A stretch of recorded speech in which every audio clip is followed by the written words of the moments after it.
What's up? Today I'm going to be telling you guys a story time that's going to leave you shook. I can't believe I haven't even told this story before. I was reminded by it when I made my video with Trevor when we were sued for $50,000. So if you missed that, go watch it. Anyway, me, Kian, and JC, when we lived in the second O2L house. For those who don't know, back when O2L was going on, me, Kian, JC, and Connor lived in a house originally, and it was, I don't know even who named it, but it was just called the O2L house. And then when we moved to a new house, Connor moved to his own apartment, but me, Kian, and JC moved to another house, and it was still just called the O2L house. I guess because even though like Sam and Trevor didn't live there, they were always like hanging around, so whatever.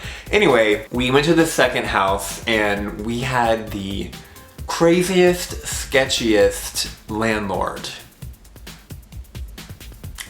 I'm still shook to this day. To start off with, he was some mafia or whatever was after our landlord. He apparently owed them money, but we didn't know this until 6 months later when we left, but I'll get to that. But just keep that in mind this whole video. So I'm pretty sure our landlord tried to use us, scam us to get money to pay them back. But I'll get into that. At first our landlord seemed pretty cool. He was like a young guy.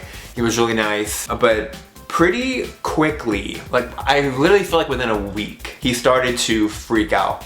I would get calls from him threatening to evict us over the stupidest things. He would call about like noise complaints. And the weird thing about noise complaints were he would call when they didn't make sense or were untrue. We literally would have parties sometimes and he wouldn't call about parties. He would call, literally one time, none of us were at the house. We were out of town for a weekend and he called me when I was out of town about a noise complaint from one of the neighbors.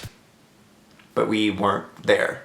I think he was trying to find any kind of reason to evict us so he could keep all of our money for rent, and then he could, I guess, bring in new tenants and try and scam them too. Because we had to pay like a security deposit and several months rent like up front. Basically, if he got us out of the house quicker, he could have kept money and literally made money off of us and could have done it to someone else, and he probably needed that money to pay back the mafia people. Just to name a few reasons about how we tried to evict us were the noise complaints. Another one was really weird. I probably was, I'm sure, breaking a rule or a law, but honestly, when I did it, I didn't know that. I was just doing it at my own risk. But I jumped off the roof. Well, we all jumped off the roof of the O2L house into the pool in the backyard. And like a week later, he called me, freaking out, so mad, literally threatening to evict us. He said that the neighbors filmed us jumping off the roof and sent it to him. He always would say, the neighbors called me. The neighbors called me. The neighbors called the city and the city called me. I'll get to that in a minute. But he said that the neighbors filmed us jumping off the roof, and my response was, that wasn't a secret.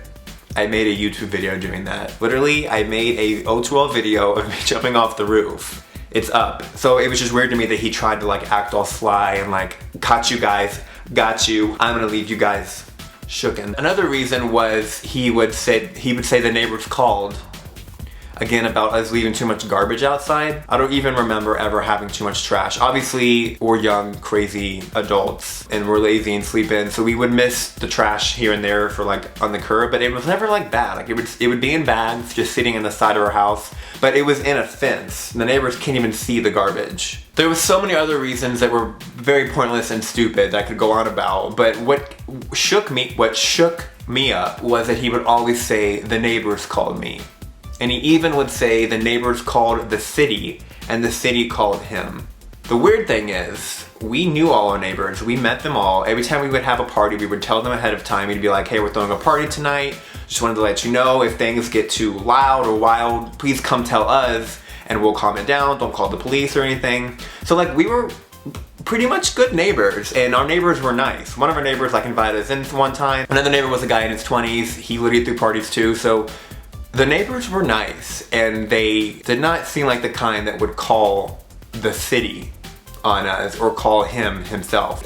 So I have many theories about that, but my biggest one is I literally think that our landlord somehow spied on us, whether he had security cameras somewhere hidden. 2, he could have had a spy.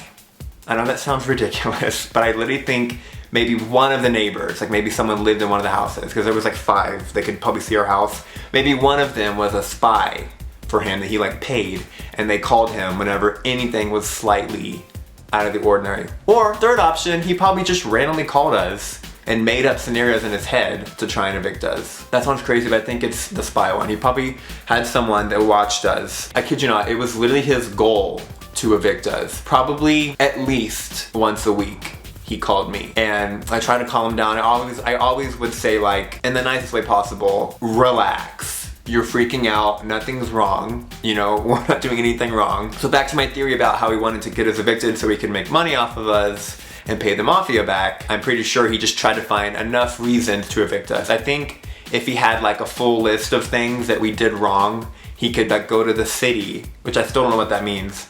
He can go to the city and be like, they did all this stuff, I need to evict them. Anyway, moving on. That's just all stuff about being evicted. There's other couple of crazy things just about him and the house in general. He literally broke the law. I'm not sure the exact timing or the actual law, but if you're renting out an apartment or a house from a landlord and like you're paying rent, you're a tenant, it's the law to where the landlord has to give you like a day notice before they show up. Like say they want to come check in the house. They have to be like, hello, I want to come check in the house this week. I'll be there in a couple of days at this time. He would never do that. He would show up unannounced and walk into the house.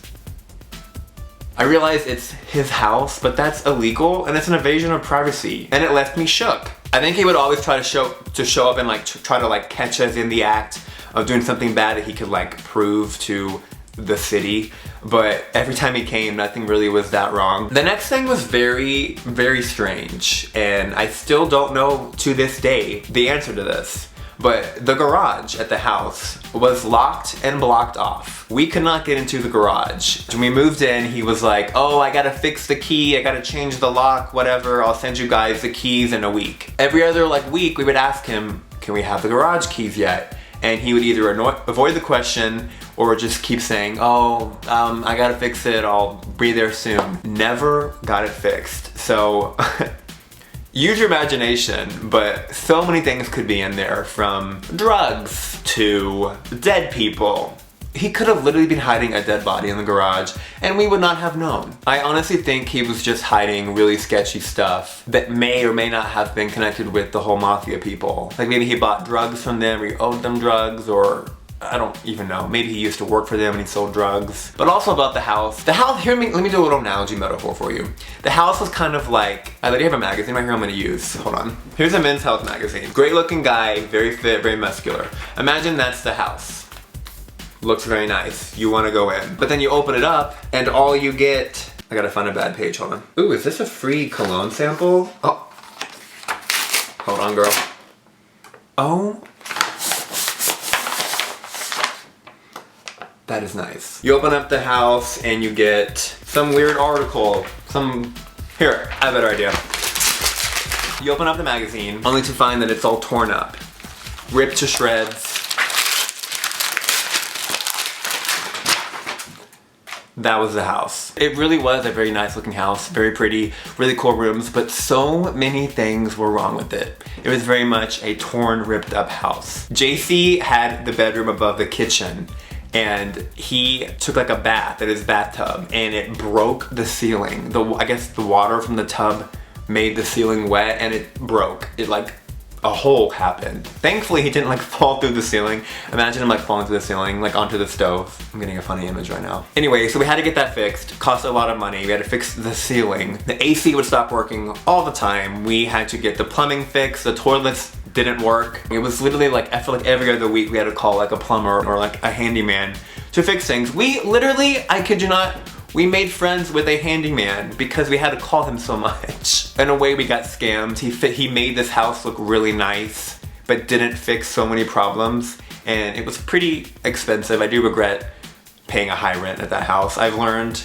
my rent now is much cheaper. It was very expensive, and it should have been a lot less for how bad the house was. He just wanted that money to pay the mafia back. The next thing. This kind of happened in the future, but I want to say it now to kind of tie in what's going on. So, I don't know if y'all remember, Kian, JC, and I all had Vespas, electric scooters. We got them at that house. And when we all moved out, we kept them there because they wouldn't fit onto the moving truck or in our car. So our plan was to go back and get them and then drive to our new place. I don't really know exactly when Kian and JC went to check, but when I went back, they were gone. So either they were stolen, which is probably the #1 answer. I don't even know why I just said either. That's like the only reason. Like, where else would they be? Our Vespas were literally stolen. I think the mafia got them to get some of the money back that they needed from our crazy landlord. And our landlord, wait, this is like a climax. How do I segue into this? Our landlord disappeared. Towards the end of us leaving there, maybe like the last month, he just kind of disappeared. We never heard from him again. He threatened to evict us one last time. It was like a really bad one. He said, this is the final straw. You guys literally have a week to get out. He was literally going to kick us out of the house. It freaked us out. We were very, very literally, say it with me, shook. In his mind, he was like, I've had enough. Y'all are past enough reasons to get you kicked out. I'm going to the city. You guys have a couple days. You're leaving. Of course, we were like, excuse me, because we did nothing wrong. So we kind of just ignored the situation. I did my best to calm him down. I was like, I'm sorry. We'll relax. We'll be better. And the weird thing is, I never heard from him again. He threatened to kick us out. I said, we'll relax some. And then it was dead silence. He was gone. I'm pretty sure he didn't have enough money to pay the mafia back, and they like came after him and threatened him, which I don't even want to think about. That's so scary to think about. I'm shook.